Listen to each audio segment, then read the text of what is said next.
Uttarakhand express में आप सभी का बहुत स्वागत है। आपके साथ मैं हूं नलिनी पांडे। आपदा के चलते 31 जुलाई को रोकी गई केदारनाथ यात्रा आज फिर से शुरू होने वाली थी और आज से हेलीकॉप्टर से यात्रा शुरू करने की प्लानिंग थी, लेकिन सुबह से ही लगातार खराब मौसम रहा, जिस वजह से केदारनाथ हेली यात्रा शुरू नहीं हो पाई। आपदा के बाद केदारनाथ पैदल रूट कई जगह ध्वस्त हो गया है, जिस वजह से केदारनाथ की हवाई यात्रा शुरू करने का प्लान बनाया गया था, लेकिन खराब मौसम का इस पर भी असर पड़ा। अब उम्मीद की जा रही है कि कल से मौसम कुछ ठीक होता है तो हेली सेवा की शुरुआत होगी। हालांकि मौसम विभाग ने अगले 4 से 5 दिन बारिश का अलर्ट दिया है, लिहाजा इसमें भी मुसीबतें आ सकती हैं। धामी सरकार दोबारा से केदारनाथ यात्रा शुरू करने पर खासा फोकस कर रही है। सीएम धामी ने हेली टिकटों में 25% की सब्सिडी देने का ऐलान किया था और साथ ही अगले हफ्ते से पैदल यात्रा भी शुरू करने की बात कही थी। अब मौसम ठीक रहने पर ही यात्रा शुरू हो सकेगी।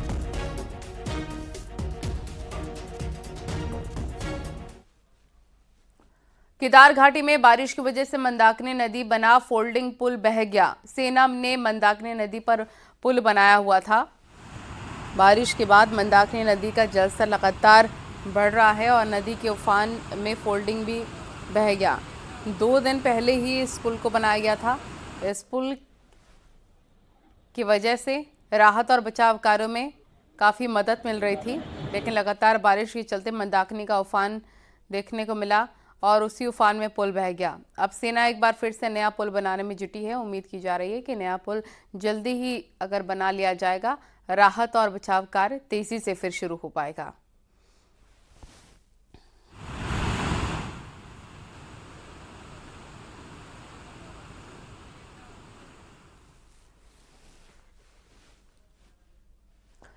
मौसम की आंख मिचौली के बीच एसडीआरएफ आपदा के बाद फंसे हुए यात्रियों को सुरक्षित उनके घरों तक पहुंचाने में पूरी तरह से जुटी हुई है। आज एसडीआरएफ की टीम ने लिंचोली और गौरीकुंड से यात्रियों को नीचे शिफ्ट किया।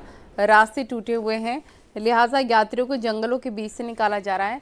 टीम के मुताबिक गौरीकुंड और लिंचोली से 200 से ज्यादा यात्रियों को निकाला गया है।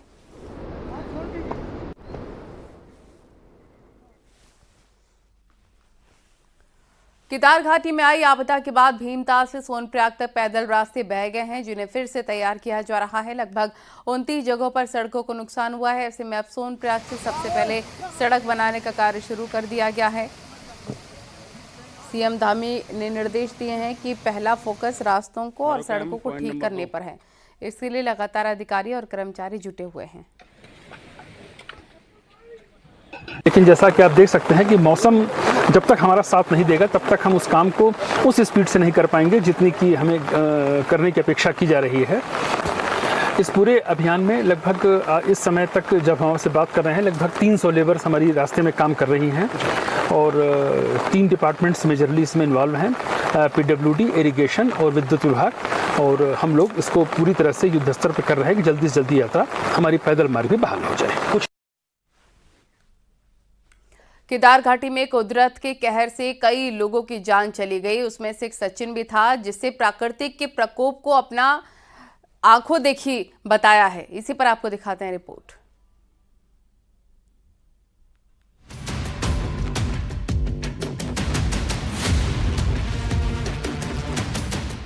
इकतीस जुलाई को करीब 8:30 बजे जब केदार घाटी में आपदा आई तो सचिन भी अपने दोस्तों के साथ केदारनाथ के दर्शन कर वापस लौट रहा था। तभी अचानक लिंचौली में हलचल हुई और बड़े बोल्डर और मलबा तेज पानी के साथ बहने लगा, लेकिन सचिन और कुछ लोगों ने एक बड़े पत्थर के पीछे छिपकर अपनी जान बचाई। मेरा साथ में घोड़ा वाला था और वो लड़के लोग कहाँ थे? वो लड़के लोग सर इस साइड में हो गए, इधर भागने की कोशिश की। आप बोलो यहाँ पर सर मैं और घोड़े वाले यहीं थे, यहीं हमारे आगे ऊपर से ही गया, वही तो सर ऊपर से ही गया, तो हिला था 3 बार। मुझे लगा मैं गया पर ये टिका रहा। आपदा से पूरी केदार घाटी में भारी नुकसान हुआ है। वहीं 3 लोगों के लापता होने की सूचना भी प्रशासन को मिली है, जिनकी तलाश की जा रही है। एसडीआरएफ की टीम का सर्च ऑपरेशन अभी भी जारी है। 3 कंप्लेंट हमारे पास पहुंची है मिसिंग की, तो उसी को हम उसमें कार्रवाई कर रहे हैं कि इसके फ़ोन ट्रैक कर रहे हैं कि अंतिम समय में लोकेशन कहाँ था क्या था। अभी थोड़ी सी दिक्कत इसलिए आ रही है कि अभी भी जो है वहाँ नेटवर्क काम नहीं कर रहा है। तबाही का मंजर बेहद खौफनाक था, जिसे याद करके सचिन आज भी सिहर उठता है। हालांकि सचिन ठीक है, लेकिन आपदा से केदार घाटी का पैदल रास्ता तबाह और बर्बाद हो गया है। न्यूज़ 18 के लिए देहरादून से सत्येंद्र बर्तवाल की रिपोर्ट। सोनप्रयाग से आज एक और वीडियो आया सामने जिसमें पहाड़ी दरकते हुए देखा जा सकता है। यहाँ लगातार पहाड़ी से मलबा गिर रहा है, मलबे के साथ बोल्डर भी गिर रहे हैं। यहाँ पर एक बार फिर से आज बोल्डर और मलबा गिरा है। सोनप्रयाग पैदल मार्ग का ये वीडियो है, इसमें बड़े बड़े पत्थर गिर रहे हैं।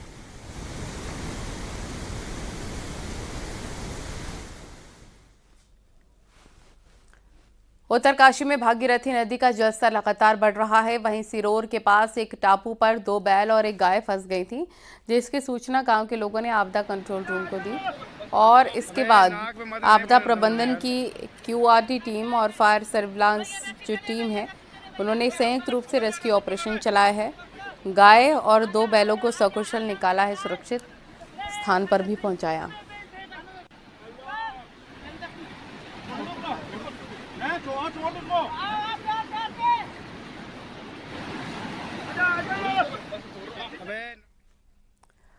तो उत्तराखंड में फिलहाल बारिश से राहत मिलने के आसार कम है। मौसम विभाग ने 4 से 5 दिन बारिश का अलर्ट जारी किया है और तेज बारिश का ज्यादा असर कुमाऊं में देखने को मिल सकता है।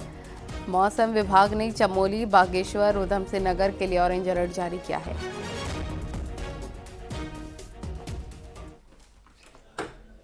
और जो पिछले 24 आवर्स है उसमें अच्छी एक्टिविटी प्रदेश में मिली है और मानसून जो एक्टिव हुआ है और करीब आप ये कह सकते हैं जो है जो नॉर्मल रेन मिलनी चाहिए 24 आवर्स की, जो पास्ट 24 आवर्स में उससे 3 टाइम्स तक जो है वो रेन मिली है। तो अगर देखें जो हैवी से वेरी हैवी रेन से उसमें जो हमारा ऊधम सिंह नगर डिस्ट्रिक्ट है उसमें ज़्यादातर स्टेशन मिले हैं। ऐसे ही बागेश्वर में उसमें भी हैवी से वेरी हैवी रेंज जो ज़्यादातर स्टेशन में मिली है और इसी तरह चंपावत में तो वहाँ पे भी एका दुक्का जगहों में वेरी हैवी रेंज तक वो मिली है। अन्य डिस्ट्रिक्ट में बात करें तो हैवी रेंज जो है उत्तरकाशी है, देहरादून है या इसी तरह आपका जो है नैनीताल है। और आगे बढ़ते हैं, जहां पर आज हुए भारी भूस्खलन के बाद नैनीताल के लिए एक नया संकट टिफिन टॉप बन गया है। पहले ही सरोवर नगरी पर चारों तरफ से संकट था और अब टिफिन टॉप से चिंताएं बढ़ गई हैं।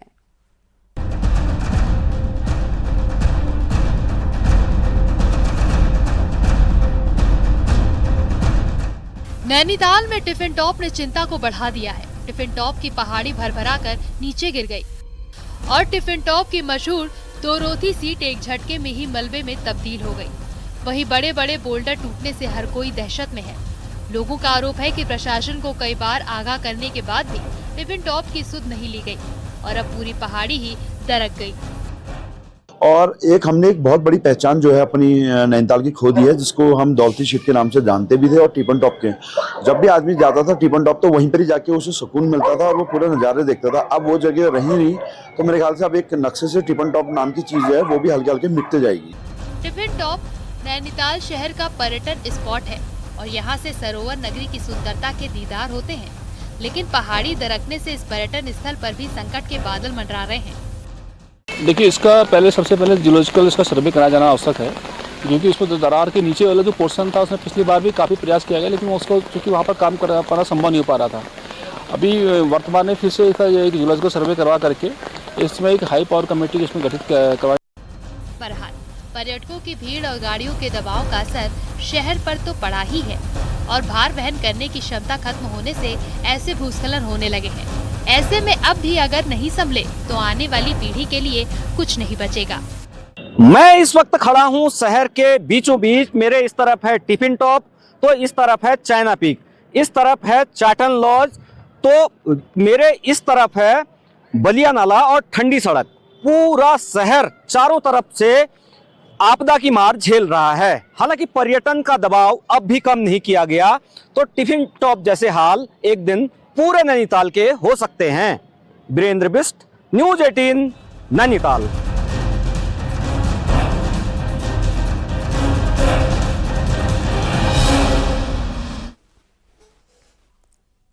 आगे बढ़ते हैं। चमोली में तेज बारिश के बीच हेमकुंड की यात्रा जारी है, लेकिन इन दिनों यात्रा काफी खतरनाक बनी हुई है। पैदल रास्ते पर बरसाती नाले बह रहे हैं और इन्हीं से यात्रियों को गुजरना भी पड़ रहा है।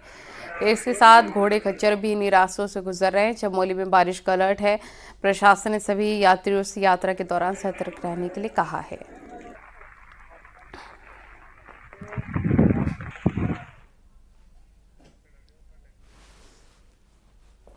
उत्तराखंड वन विकास निगम ने यूपी से 560 करोड़ रुपए लिए बिना ही उसका 1 अरब रुपए इनकम टैक्स जमा करने का मामला अब तूल पकड़ने लग गया है। न्यूज़ 18 पर खबर चलने के बाद अब पूर्व सीएम हरीश रावत का कहना है कि ये बिना मंत्री और सरकार की सहमति से नहीं हो सकता। सूत्रों के अनुसार मुख्यमंत्री लेवल पर भी इसकी जांच पड़ताल हो रही है।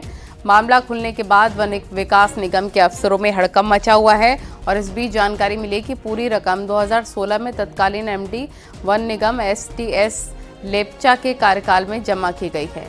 पुनर्गठन मंत्री प्रेमचंद अग्रवाल के निर्देश पर अब वन निगम के अफसर इसी महीने यूपी जाकर वहां फंसी 560 करोड़ रुपए की रकम को लेकर बातचीत करेंगे।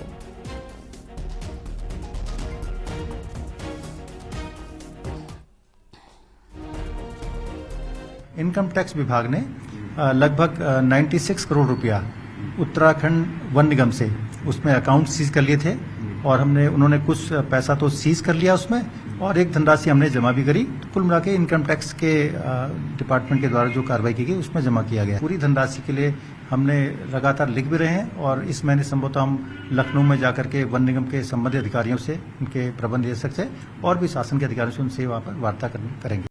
100 करोड़ का टैक्स बिना हायर उसके तो किया नहीं गया होगा। इसमें वन मंत्री से बिना राय लिए थोड़ी हो सकता है। और फिर इस तरीके की चीजों के लिए तो सरकार जिम्मेदार होती है। सरकार कौन? सरकार का प्रतिनिधि कौन? वन विभाग में सरकार का प्रतिनिधि वन मंत्री। देहरादून में एक प्राइवेट स्कूल की दीवार इन दिनों चर्चा का विषय बनी हुई है। करीब 4.5 करोड़ रुपए की ये दीवार जितनी तेजी के साथ बनी, उतनी ही तेजी से दीवार बनाने वाली एजेंसी स्मार्ट सिटी लिमिटेड पर सवाल उठ रहे हैं। और खास बात यह कि दीवार से जुड़े सवालों पर RTI में भी जवाब नहीं मिले हैं। पूरा मामला क्या है, देखिए रिपोर्ट।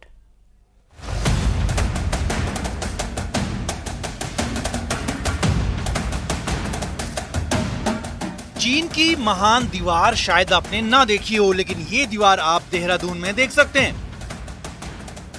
देश में पहचान रखने वाले इस प्राइवेट स्कूल की दीवार पर भ्रष्टाचार के बड़े आरोप लग रहे हैं।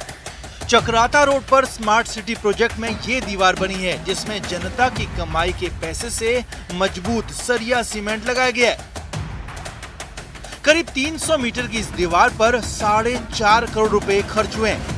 साल 2019 से देहरादून में स्मार्ट सिटी का काम शुरू हुआ और वक्त पर इसको लेकर कई सवाल भी उठे। अब बीजेपी के विधायक खजानदास ने स्मार्ट सिटी का फंड प्राइवेट स्कूल की दीवार के लिए इस्तेमाल करने पर सवाल उठाए हैं। जब ये दीवार बन रही थी तो उस समय मैंने क्वेश्चन खड़ा किया था और माननीय मुख्यमंत्री से अवगत करवाया कि ये किस प्रकार से लग रही है, इसका पैसा क्यों लग रहा है उस क्षेत्र में।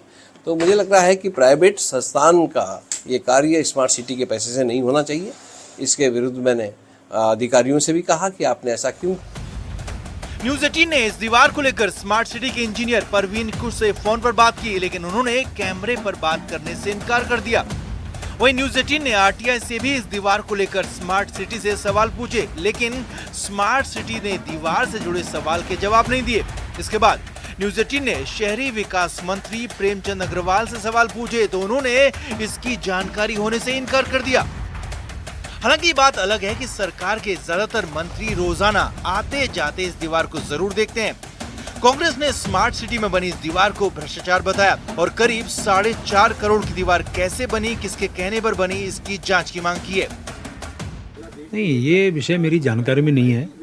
हालांकि ये मुझे जानकारी है कि जो चक्राता रोड है, जहाँ जिस दून स्कूल के आगे की जो सड़क है उसका चौड़ीकरण का काम तो हुआ है और वो दीवार जो बनी है वो हमारे स्मार्ट सिटी के पैसे से बनी है क्या, वो मेरी जानकारी में नहीं है। इसमें सरकार की मिलीभगत है। एक प्राइवेट स्कूल की दीवार में सरकार का 5 करोड़ के लगभग खर्च करना, आप समझ सकते हैं कि कितनी बड़ी कितनी बड़ी अनियमितता है और ये बड़ी अनियमितता है, इसकी जांच होनी चाहिए और जो लोग दोषी हैं उनके खिलाफ कार्रवाई होनी चाहिए। आप गरीब के यहाँ तो दीवार लगा नहीं रहे हो, इतने पुश्ते गिर रहे हैं, नदी नालों के किनारे आपने नहीं लगाए, वो चाइना की दीवार आपने वहाँ बना दी है। पहाड़ों में भारी भरकम पुश्ते बनाए जाते हैं, बात समझ में आती है, पर ऐसी दीवार वहाँ भी नहीं बनाई जाती।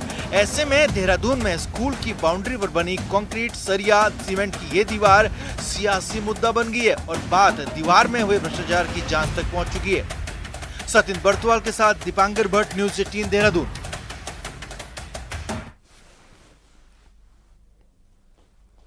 और देहरादून से खबर, यहां पर सीएम ऑफिस में काम का बंटवारा हुआ है। सत्यप्रकाश रमेश जोशी सीएम के ओएसडी बनाए गए हैं और इसके साथ ही सीएम ऑफिस में 10 कोऑर्डिनेटर भी नियुक्त किए गए हैं। विश्वास डोभाल गढ़वाल के मीडिया कोऑर्डिनेटर बनाए गए हैं, जबकि मदन सती दिल्ली में सूचना कोऑर्डिनेटर बने हैं। इसके साथ दुर्गेश पंत स्पेशल सेल के चीफ कोऑर्डिनेटर बने हैं और राजेश सेठी मुख्यमंत्री के पीआरओ बनाए गए हैं।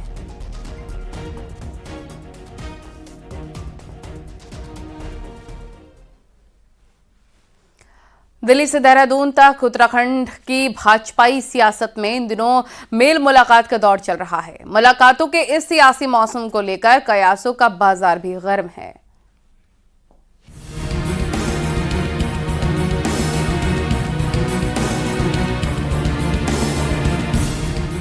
मुख्यमंत्री पुष्कर सिंह धामी आमतौर पर दिल्ली जाते रहे हैं और पीएम से लेकर शीर्ष नेताओं से आए दिन उनकी मुलाकात होती रहती है। लेकिन पिछले कुछ दिनों से धामी कैबिनेट के मंत्रियों के दिल्ली दौरे और हाई कमान से मुलाकातों का सिलसिला अचानक से बढ़ गया है। हालांकि मंत्री सियासी मुलाकातों के इस दौर को विभागीय कामकाज से जोड़ रहे हैं। शिक्षा मंत्री धन सिंह रावत 2 दिन दिल्ली रहे। उन्होंने दिल्ली में प्रधानमंत्री और फिर गृह मंत्री से मुलाकात की। कृषि मंत्री गणेश जोशी भी इसके बाद दिल्ली पहुंचे और उन्होंने भी गृह मंत्री अमित शाह से मुलाकात की। मंगलवार को वन मंत्री सुबोध उनियाल ने भी दिल्ली पहुंचकर गृह मंत्री अमित शाह से मुलाकात की और फिर बुधवार को रक्षा मंत्री राजनाथ सिंह से भी मिले। मंगलवार को ही सांसद त्रिवेंद्र रावत, अजय भट्ट, अनिल बलूनी ने 2022 में उत्तराखंड के चुनावी प्रभारी रहे केंद्रीय मंत्री प्रहलाद जोशी के साथ केंद्रीय गृह मंत्री अमित शाह से मुलाकात की। वहीं मंगलवार को ही पूर्व मुख्यमंत्री तीरथ सिंह रावत ने भी प्रधानमंत्री से मुलाकात की। अब वो किस लिए जा रहे हैं मुझे नहीं पता, लेकिन मैं तो, मेरे पास एग्रीकल्चर विभाग है, एक ऑर्गेनिक कोऑपरेटिव करके एक केंद्र सरकार की संस्था है और माननीय अमित शाह जी का विभाग है, मैं उनसे मिलने गया था। मुलाकातों का ये दौर दिल्ली में ही शुरू नहीं हुआ, बल्कि देहरादून में भी बीजेपी के कई नेता मुख्यमंत्री से मुलाकात करते नजर आए। मुलाकातियों में यूं तो विधायकों की लंबी लाइन है, लेकिन चर्चा में जो चेहरे आए उनमें विशन सिंह चुफाल, मदन कौशिक और अरविंद पांडे का नाम खास तौर पर शामिल था। तो मुझे लगता है कि कैबिनेट का विस्तार करेंगे, वक्त आने पर करेंगे और काम तो हमारा चल ही रहा है, काम में कोई भी रुकावट नहीं है। जिस तरह से माननीय मुख्यमंत्री जी पूरी कमान संभाले हुए हैं, अधिकतर जहां पर कोई नहीं वहां पे मुख्यमंत्री जी दिखते हैं और ये अच्छी बात भी है। मुलाकातों के इस मौसम पर सोशल मीडिया से लेकर बीजेपी इंटरनल तक में खूब चर्चा हो रही है। दिल्ली की बात करें तो बदले सियासी हालातों में इसे दिल्ली की दरियादिली बताया जा रहा है, तो उत्तराखंड में इसे कैबिनेट विस्तार और सरकार में दायित्व से जोड़कर देखा जा रहा है। देहरादून से न्यूज़ 18 के लिए सुनील नवप्रभात की रिपोर्ट। और इससे पहले विक्रमादित्य सिंह और उनकी मां ने सीएम धामी से भी मुलाकात की। देहरादून सीएम हाउस में हिमाचल के कैबिनेट मंत्री विक्रमादित्य सिंह और पूर्व सांसद प्रतिभा सिंह ने सीएम पुष्कर सिंह धामी से मुलाकात की। इस दौरान दोनों नेताओं के बीच उत्तराखंड और हिमाचल के बीच आपसी कनेक्टिविटी को लेकर भी चर्चा हुई है। मुख्यमंत्री ने कहा दोनों राज्यों की सीमा पर स्थानीय किसानों को टोल टैक्स में छूट दी जाए। मुख्यमंत्री ने इस अवसर पर हिमाचल के मुख्यमंत्री सुखविंदर सिंह सुक्खू से भी फोन पर बात कर दोनों राज्यों की आपसी कनेक्टिविटी को और अधिक विस्तार देने पर चर्चा की है।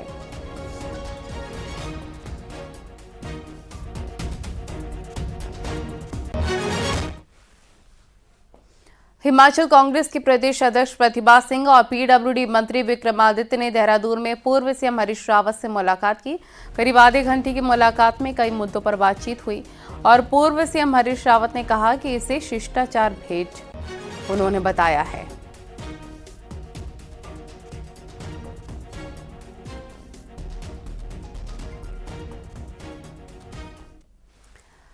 गुरुवार को उत्तराखंड कांग्रेस की बड़ी बैठक दिल्ली में होने जा रही है। बैठक में करीब 16 नेता शामिल होंगे और बैठक की अध्यक्षता प्रदेश प्रभारी शैलजा करेंगे।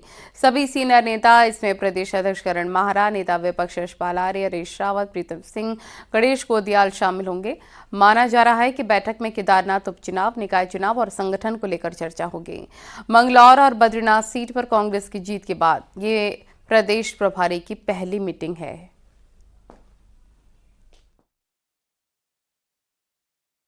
हो सकता है कि अभी जो पंचायतों के निकायों के चुनाव होने हैं उस पर चर्चा हो सकता है कि केदारनाथ में जो आसन विधानसभा का उपचुनाव है उस पर चर्चा हो सकता है कि संगठन पर चर्चा हो। ये सब बातें ये हो सकता है।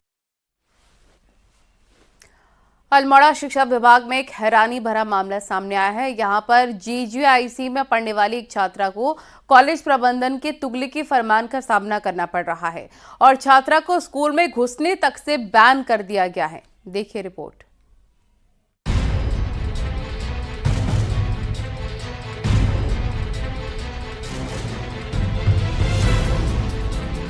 जीजीआईसी अल्मोड़ा में 11वीं की छात्रा काजल की शादी क्या हुई, उससे पढ़ने का अधिकार ही छीन लिया गया।